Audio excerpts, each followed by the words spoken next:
నిర్వహించడానికి ఇక్కడికి వచ్చినాం. వాస్తవం ఇక్కడికి వస్తే చూసింది ఏంటంటే ఇక్కడ గ్రామ పంచాయతీ బండి వస్తే లేదా మీకు వస్తుందా రాదమ్మా? గ్రామ పంచాయతీ బండి మన ఇప్పుడు కలెక్టర్ వాళ్ళకి తెలియజేస్తాం ఏంటంటే ఇంటి ముందర చెత్త చెదారాలు అవుతాయి. అలాగే దోమలు అభివృద్ధి మనం కుట్టడం వల్ల మలేరియా, డెంగ్యూ, చికెన్ గున్యా జ్వరాలు వచ్చి మనిషి చనిపోయే పరిస్థితి ఉంటుంది. కాబట్టి పరిసరాలన్నీ పరిశుభ్రంగా ఉంచుకోవాలి. ఈ ఏరియా గురించి ఖచ్చితంగా కలెక్టర్ గారికి తెలియజేయడం జరుగుతుంది. వాస్తవంగా మనం అందరం ఆరోగ్యంగా ఉంటే పొద్దున మన పిల్లలకు భవిష్యత్తు, అవునా కదా? మనము ఏదో పని చేసుకొని రోజుకు ఒక 500 400 సంపాదించుకొని కూడబెట్టుకొని పిల్లలను గొప్ప చదువులు చదివించి ఒక గొప్ప స్థాయిలో నిలబెడదామని చెప్పి మన అందరం కష్టపడతాం. మనకి ఏదైనా జబ్బు వచ్చి మనం మంచాన పడితే మనం చూసుకునే దిక్కుంటుందా? ఇంటి యజమానికి ఏదైనా అయితే పొద్దున పరిస్థితి ఏంటి, పిల్లల పరిస్థితి. కాబట్టి ఫస్ట్ మనం అందరం ఆరోగ్యంగా ఉండాలంటే పరిసరాలన్నీ పరిశుభ్రంగా ఉండాలి. దోమలు, ఈగలు అనేది మన ఇంట్లోకి రాకుండా జాగ్రత్తలు తీసుకోవాలమ్మా.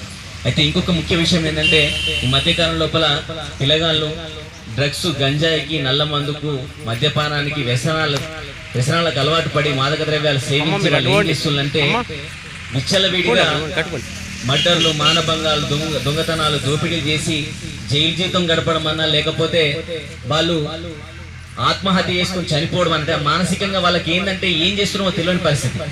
కాబట్టి ఇంకొకటి బండ్ల మీద స్పీడ్గా వెళ్ళి లారీ కింద బస్సు కింద పడి చనిపోవడం జరుగుతుంది. కాబట్టి దయచేసి పిల్లగాళ్ళు మాదక ద్రవ్యాలకు ఎవరన్నా అలవాటు ఉన్నా కానీ మాన్పించే ప్రయత్నం చేయండి, బాధ్యత తీసుకోండి. అలాగే మాదక ద్రవ్యాలు సేవించినా వాటిని సాగు చేసిన వారి దగ్గర ఉన్నా కానీ ఖచ్చితంగా పోలీసు వారికి తెలియజేయండి. ఎందుకంటే మన పిల్లగాళ్ళు ఏదో గొప్పగా ప్రయోజకులై మన జాతర మన గొప్పగా చూసుకుంటారంటే వాళ్ళు మధ్యంతరంగా తనువు చాలిస్తే మన జీవితం ఎంత దారుణంగా ఉంటుందో, ఎంత గర్భశోకం ఉంటుందో తల్లులకు మీ అందరికీ తెలిసిన విషయమే. కాబట్టి పిల్లగాళ్ళు జాగ్రత్తగా, చాలా మంది ఏం చేస్తారంటే 10వ తరగతి కాగానే పిల్లలకు బండి ఇచ్చి రోడ్డు మీదకి పంపుతున్నాం. అంటే మా పిల్లవాడు ఎదిగేంటి, ఏమైతే బండి నడిపితే ఏమైతే అని చెప్పి మనం అనుకుంటున్నాం. కానీ రేపు పొద్దుగాల మొన్న చూసి కదా ఎన్ని యాక్సిడెంట్లు అవుతున్నాయి ఏమన్నా రోడ్డు కాడ, గుమ్లాపూర్, వెంకటాపూర్ రోడ్డు కాడ ఎన్ని యాక్సిడెంట్లు అవుతున్నాయి. అయితే పిల్లలకి ఏముందంటే ఎంత స్పీడ్ పోతున్నామో తెలియదు, వాళ్ళకి ఒక అవగాహన ఉండదు, బండి మీద నడుపుతున్నాం కదా అన్న ఫీలింగ్ ఉంటుంది. కాబట్టి మైనర్లకు ఎవరికైనా అంటే 10వ తరగతి ఇంటర్మీడియట్ పిల్లలకు బండ్లు ఇచ్చి మనం రోడ్డు మీద పంపించినట్లయితే వాళ్ళకు ఒకవేళ పోలీసులకు దొరికితే 25,000 రూపాయల జరిమానాతో పాటుగా ఇచ్చిన వాళ్ళకు జైలు శిక్ష కూడా ఉంటుంది. కాబట్టి దయచేసి పిల్లలకు బండ్లు ఇవ్వకండి. వాళ్ళు ఏంటంటే రోడ్డు మీదకి పోయి ఎవరినో గుర్తే వాళ్ళ జీవితం నాశనమే, మన జీవితం కూడా నాశనమే. కాబట్టి ఎందుకంటే పొద్దుగల చనిపోతే అదొక బాధ, లేకపోతే తలకు దెబ్బ తాకి కోమలకి వెళ్ళిన అనుకో వాళ్ళు బతుకున్నా జీవశవంలకనే ఉంటుంది వాళ్ళ పరిస్థితి.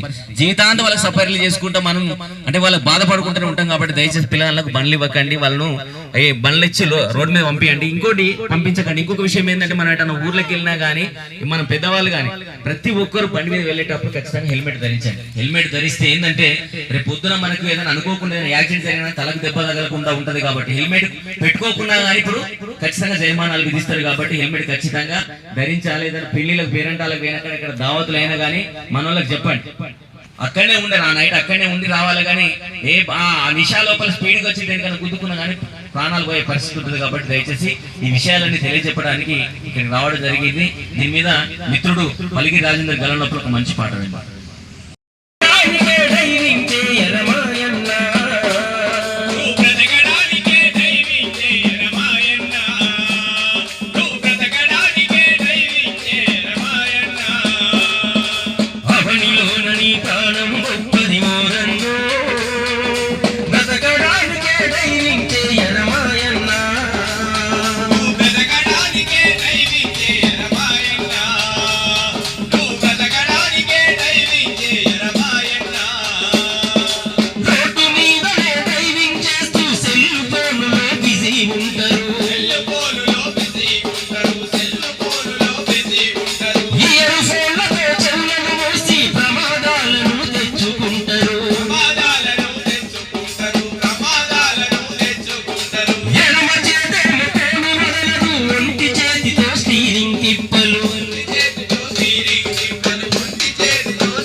కాబట్టి అమ్మ దయచేసి సెల్ ఫోన్ పట్టుకొని డ్రైవింగ్ చేసినా కానీ కొంచెం మనోళ్ళు ఎవరన్నా పెద్దవాళ్ళు నడిపినా కానీ కొంచెం నివారించి మీరు చెప్పండి. ఆడబిడ్డలు చెప్తే ప్రతి ఒక్కరు వింటారు కాబట్టి. ఇంకొకటి ఏంటంటే మన పిల్లలు చదువుతుండ్రు కాలేజీ కోతుండ్రు అని చెప్పి అనుకోకుండా వాళ్ళు ఏం చేస్తుండ్రు, వాళ్ళ నడవడికి ఎట్లుంది, వాళ్ళ దోస్తాను ఎట్లుంది, మందుకు అలవాటు అయినలా ఎట్లుంది అనేది ప్రతిరోజు కనిపెట్టుకుని ఉండాలి. దాదాపుగా మనం ఇంతకుముందు ఏంటంటే కాలేజీ కోతులు సార్లు చూసుకుంటాం, ఇప్పుడు సార్లు చూసుకునే పరిస్థితి లేదు. ఎందుకంటే సార్లు కొడితే మనమే ఊకుంటలేము, అవునా కాదు? కాబట్టి మన పిల్లల బాధ్యత మన మీద ఉంది కాబట్టి వాళ్ళు ఎట్లున్నారు, వాళ్ళ నడవడికి ఎట్లుంది రోజు రోజు వాళ్ళని గమనిస్తూ ఉండండి. ఎవరైనా అలవాటు ఉన్నా కానీ మాన్పించే ప్రయత్నం చేయండి. ఇంకొక విషయం ఏంటంటే ఈ కార్యక్రమం అమ్మ దానిలో మెటల్ దగ్గర ఈ కార్యక్రమాలన్నీ ఇక్కడ నిర్వహించేది ఎందుకంటే మీ లోపల కొంచెం మార్పు రావాలి, పిల్లలను సరైన మార్గంలో పెట్టాలి, మీ ఆరోగ్యం బాగుండాలనే ఉద్దేశంతో ఈ కార్యక్రమాలు ఇక్కడ నెలకొల్పుతున్నాం. మాకు వాస్తవంగా సంజీవ్ అన్న నాకు 25 సంవత్సరాల నుంచి పరిచయం అన్న. ఈ కార్యక్రమం ఇక్కడ చేద్దాం అన్నాగానే మన వాళ్ళందరినీ జమ చేస్తే నేను రండి అని చెప్పడం జరిగింది. ఈ కార్యక్రమం ఉద్దేశించి అమ్మ దానికి మా అశోక్ అన్న గలం లోపల ఇంకొక మంచి పాట విందాం. యువత పైన మరో గీతం. యువత నిర్వీర్యమవుతుందో, క్రమశిక్షణ లేక భవిత ప్రశ్నార్థకమవుతుందో, ఒక పద్ధతి లేక యువత నిర్వీర్యమవుతుందో, క్రమశిక్షణ లేక భవిత ప్రశ్నార్థకమవుతుందో, ఒక పద్ధతి లేక యువత నిర్వీర్యమవుతుందో, క్రమశిక్షణ లేక భవిత ప్రశ్నార్థకమవుతుందో, ఒక పద్ధతి లేక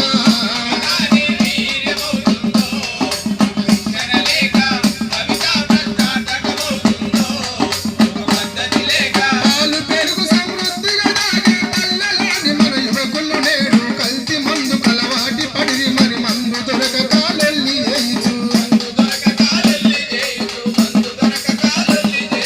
నరాల గుంజి నడవలేక వాళ్ళు ఆ యువకులంతా పిచ్చి చేష్టలత పిచ్చాసు పత్రులా పాలవుతుండ్రయ్యో.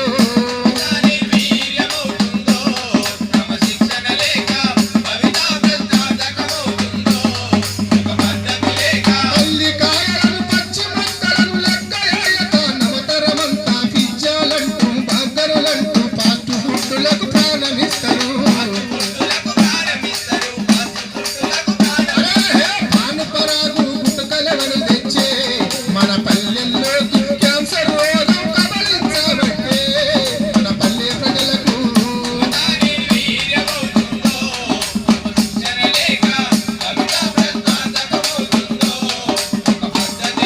పగ్గరాగి బండెక్కిపోతారు, ఆవరగావర తిరుగుతుంటారు, రాంగు రూట్లో రన్నవుతారు, లారీ కింద పడి చచ్చిపోతారు.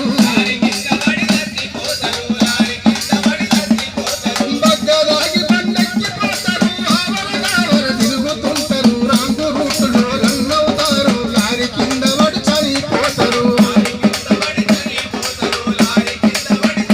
అయ్యో తల్లిదండ్రులకు బాధలు పెడుతుంటే ఆ యువకులు నేడు బయటపడే మార్గాలే లేవాయే.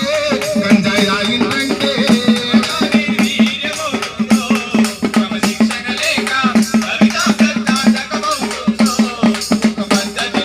గంజాయి డ్రగ్స్ తాగుతుంటారు, వాయు వరుసలు మరిసిపోతారు, వాయు వరుసలు మరిసిపోతారు, అక్క చెల్లెళ్ళ దాడి చేస్తారు. వాయు వరుసలు మరిసిపోతారు, గంజాయి డ్రగ్స్ తాగుతుంటారు, కావరావర తిరుగుతుంటారు, అక్క చెల్లెళ్ళ పాడు చేస్తారు. బయటపడే మార్గాలే లేవాయే, అది రాయిందంటే మారిపోవాలి యువత నేడేమో. ఇక మన యువతంతా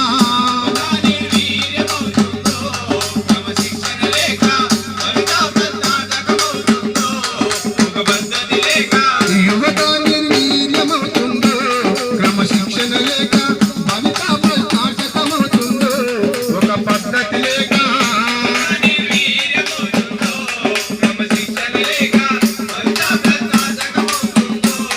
ఒక పద్ధతి లేక కాబట్టి అమ్మ దయచేసి ప్రతి ఒక్కరూ పిల్లలను ఎప్పుడు కనిపెడుతూ ఉండాలి. వాళ్ళు ఏం చేస్తున్నారు అనేది ఖచ్చితంగా బాధ్యత తీసుకోండి. రేపు పొద్దున వాళ్ళను గొప్ప స్థాయిలో నిలబెట్టడానికి మీరు అందరు కష్టపడుతున్నారు. కాబట్టి దయచేసి మీరందరూ పిల్లలకు బండ్లు ఇవ్వకండి. వాళ్ళు గంజాయి డ్రగ్స్ ఏదైనా అలవాట్లు ఉన్నా కానీ మాన్పించే ప్రయత్నం చేయండి. ఒకవేళ ఎవరి దగ్గర విక్రయించినట్టు మన దగ్గరికి వచ్చి వాళ్ళు అమ్మినట్టు కానీ వాళ్ళ దగ్గర ఉన్నట్టు కానీ తెలిసినా కానీ పోలీసు వాళ్ళకు ఫిర్యాదు చేయండి. ఎందుకంటే మన పిల్లలు మనకు కావాలి. వాళ్ళు రేపు పొద్దున మంచి పొజిషన్లో ఉండాలంటే మన అందరం కష్టపడుతుంది మీ అందరు. కాబట్టి ఇంకొకటి ఏంటంటే ఖచ్చితంగా చెత్తా చెదారం లేకుండా చూసుకోండి. కొంచెం ఆరోగ్యంగా ఉండే ప్రయత్నం చేయండి. మీరు అందరూ ఆరోగ్యంగా ఉంటే రేపు పొద్దున మీ పిల్లలకు భవిష్యత్తు. కాబట్టి ఈ కార్యక్రమం ఇక్కడ నిర్వహించడానికి సహకరించిన మీ అందరికి, తల్లులందరికీ, ప్రతి ఒక్కరికి, అన్నలందరికీ, ప్రతి ఒక్కరికి పేరు పేరున కృతజ్ఞతలు తెలుపుతూ ఈ కార్యక్రమం ఉద్దేశించి మా సంజీవ్ అన్నాక 4 విషయాలు మాట్లాడవలసిందిగా కోరుతున్నాను. కళా బృందానికి ధన్యవాదాలు. మీరు వచ్చి ఒక మంచి మెసేజ్ మనం కూడా దయచేసి పిల్లలను అందరినీ గమనించాలి. మీరు చెప్పిన పదాలు నడితే చాలా మంచి ఉంటాయని ఒక అభిప్రాయం. ధన్యవాదాలు. థ్యాంక్ యూ అన్న. Thank you very much.